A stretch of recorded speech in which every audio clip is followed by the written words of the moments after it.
Topic 4. This one, as always, brought to you by the Kind of Funny forums. Go to kindoffunny.com/forums. You can go to kindoffunny.com/gamescast topic to leave your topic for this big, beautiful show, just like Ilian did. Nope, that's the wrong question. Ilian Gonzalez. That's exactly what I was thinking. Right. Yusef Majuid says, Dear Kind of Funny crew, for me, the original PS2 launch game Summoner was an amazing game. While I had always played games before, this was the first game I lost myself in. After beating Summoner, I realized that gaming was more than just a passing fancy. There was no going back. That I was a gamer now. What's the game that made you a gamer? Thanks, Yusef. So this is a different question than what's the first game you ever played. Right. Yeah, I know. I always go, it's a tired story for me, but I was talking about Metal Gear on PlayStation, right? And the fact that like the story goes that I had it in 64, and I had consoles before then, obviously. And I remember running into a friend from junior high when we went to a homecoming dance in high school. And he's like, are you still into video games? I'm like, yeah, but I'm thinking about I'm thinking I won't be forever. Because like, this is all it is. This cartoony stuff, like Mario's great, don't get me wrong. And I'm excited for this game, Conquer's Bad Fur Day and all these different things. But it's like, it's still in that point where I felt like I was butting up against this wall of like, are these still kids things? Is this a kid toy? Is this, you know what I mean? Like, you're trying to find yourself and decide what you enjoy and stuff like that. And then got the PlayStation 1 when the N64 was about to go down. And then, one day rented Army Men Sarge's Heroes and Metal Gear Solid. And I remember being like, oh man, yeah, right. EGM was always talking about this game. Went home and put in Army Men with Poe. And I was like, this game sucks. Let's try the Metal Gear one. And that was the one where it was like, you start it and there's like the cutscene and the credits and you're Snake swimming underwater. You're like, what the fuck is this? And then just like we marathoned that game. You know what I mean? Like got to the second disc and it was just like, holy shit. This. And I always talk about it like I didn't know it at the time. I couldn't put it into words, but that was like the glimpse of like this is what games will be or can be. Yeah. You know what I mean? Like I'm in this for the rest of my life. I think games that because I played so many side scrollers when I was a kid that games that bucked that trend were the ones that showed me that games can be more immersive and bigger than that. I think Castlevania 2 is probably like one of the great examples, even though it is a side scroller. It's a non-linear role playing game, and it's got items and experience points and all this kind of stuff. And it doesn't really explain anything, so there's bad translation and all this kind of stuff, and you really need help to get through the game. And it was one of those games that I played where I was like, this is a very special and unique kind of way to go, even though I love the original Castlevania, and I think that formula is really, really solid, and they went back to that formula with Castlevania 3, but Castlevania 2 is that example, and I think Final Fantasy 4 or 2 when I played it in the States was a riff on games that I'd seen before. I'd played Final Fantasy and I played Dragon Quest and stuff like that, and I'd seen those games being played as a very young kid. Dragon Warrior as we knew it, and but Final Fantasy 4 was the first one, or 2 was the first one where I played with Dagan, my brother, and it was like I was like, this is insane. Like I as a 7-year-old when we bought it, I was like, this is an insane game. I don't understand this game. I don't get how this works. How is it so long, and how is it so deep and non-linear, and what are these characters? And there's just so many permutations of equipment, and you just do whatever you want. And that was probably that was the game that made me love role-playing games even more than Dragon Quest, because when I played Dragon Warrior, people might remember Dragon Warrior games came with a lot of inserts, and you would unroll these huge maps, and they'd have like images of all the enemies, and like you just knew everything about the game. And I was obsessed more with that than I was with the games. But with Final Fantasy 4, it seems like they immersed me and put all that stuff into the game itself so that I can feel like I'm in this one cohesive world. And it made me love that genre. And then you kind of expand out there. Super Nintendo was such a great, formidable fucking console for that genre. That not as good as PS1, I don't think, but certainly had its great games, whether you're talking about Secret of Mana and Secret of Evermore and Lufia and obviously Final Fantasy VI and Chrono Trigger, and I mean there's a lot of those kinds of games on there that it scratched its similar itch even better than Final Fantasy 2 does. But I think that was the one. Mm-hmm. So I'd point to Castlevania 2, I'd point to Dragon Warrior games, and I'd point to Final Fantasy 2/4. I have a really weird answer, but I got to go with Paperboy. No, that's not a weird answer. Because I think that game, I played the Mario games before then, and they were amazing and stuff, and I loved them. I enjoyed them a lot. But there's something about Paperboy that, because it is just one of those arcadey, like, brutal, get as far as you can get, and like, yeah, and it gets really hard. And it was just so quirky and weird. And like the fact that there's like the baby running across the street, and like there's all these like little characters and all these hazards and things that happen. And then it just more and more happens. You get to Tuesday, and then the Grim Reaper comes out. Yeah. And like, it's like, what the fuck is this? And I think the moment I became a gamer is when we started coming up with background stories for these characters. Sure. We started thinking about like, why that kid was running across the street, who was driving the red car, why Grim Reaper was coming. Like we were trying to rationalize all of it and like why people would unsubscribe from us and like fuck these guys, we're going to break their windows. And we created metagames within the game of, all right, not only do you need to give the good people mailboxes, you also need to break the windows of the bad people and doing all that. And that was the moment when we took the game that they gave us and made our own game from it. I think that's the moment that I was like, this is my life and I love it a lot. Question 2 comes from the Arctic Sloth. We know him. Frank Hey, Tim, Sizemore. and other beautiful bastards at the table. How have video games affected your real world problem solving skills? I don't know.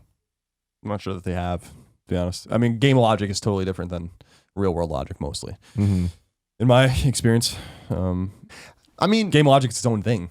Yeah, but so you saying that sparks something with me is like, I'm a schemy bastard. I'm always trying to like game the system. And I think video games are about gaming the system. You know, it's like when you're grinding an RPG, you want to find, when you notice that there's a place you get more experience points, you stay there, you know? And it's things like that where if you translate that to real life, I think I do that a lot where I'm like, when I see the opportunities, I'm like, all right, I'm going to latch onto this and kind of figure out like what's the best way to optimize what I'm doing here.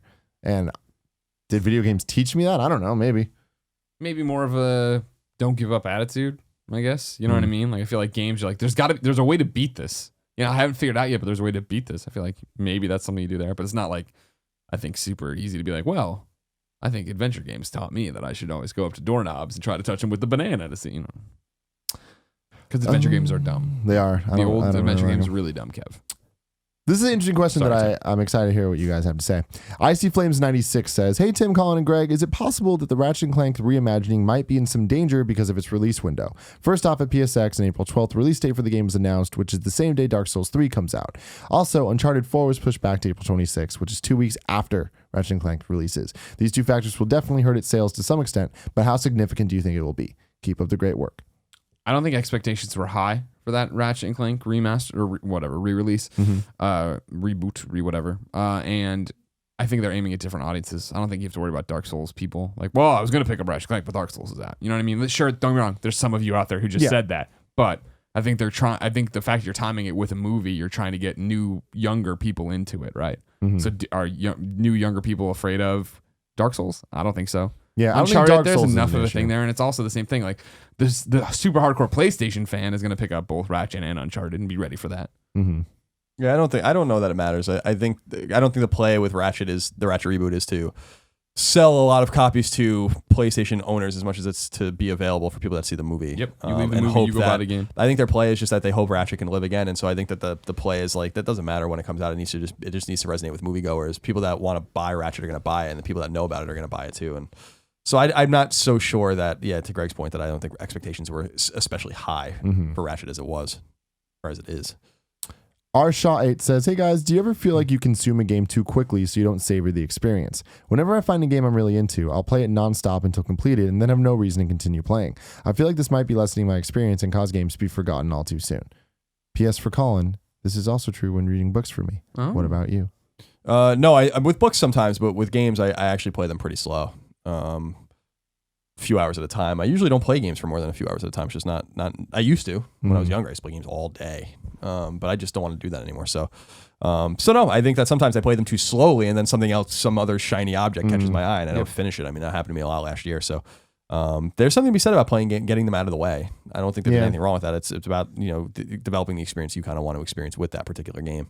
I feel it all the time, but I like it that way. I do sit down there, and I'm very cognizant that I'm sitting down and beating Uncharted or Last of Us or whatever in 2 nights, or the story mode of Lego Marvel Avengers. I sat there all Saturday and played, right? Because that's how I like to play games and stuff. And it does dawn on me at some point of like, man, I just tore through that level or this, that, or the other. I got all the collectibles or whatever, but like someone's life was fucking this environment and making it look as good as possible, and I tore right through it and didn't really sit down and take it all in and da-da-da-da. But to Colin's point is I feel like I want to play as much as I want to be able to play whatever I want to play. And part of that is that I do get distracted and it does move on. And even right now, like this week's been too busy to play. I'm going to platinum Lego, right?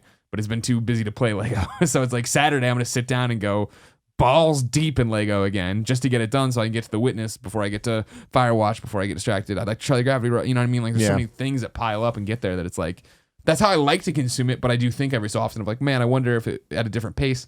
But the problem is then I feel like it's like binge watching shows. You know what I mean? Like when Arrow first started, I watched one episode. I was like, this isn't for me. And then season 2 was amazing. Everybody was saying, and they were all available right on demand. And sat there and plowed through season 1 and then bought all the rest. And now that you do the same thing with like Jessica Jones, where Jessica Jones 4 episodes in, I was like, Nick, I don't like this. He's like, stick with it. And then it was like, watch 2 more. Holy crap, let's watch 5 more this night. Yeah. You know what I mean? Like, I enjoy getting a story that way. Otherwise, I jump back. Like, how many times do I jump back into games that I've taken breaks from? Like, wait, what's happening? And who's happening? How do I play this? And what? No.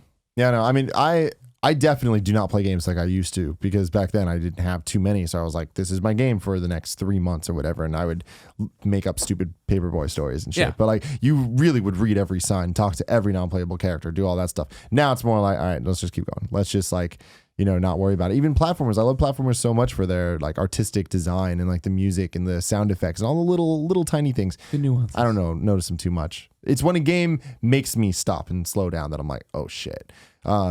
Metal Gear Solid comes to mind, where the difference between how I play Metal Gear Solid 5 and how I played Metal Gear Solid 4. With 5, I'm just like, I just want to keep going.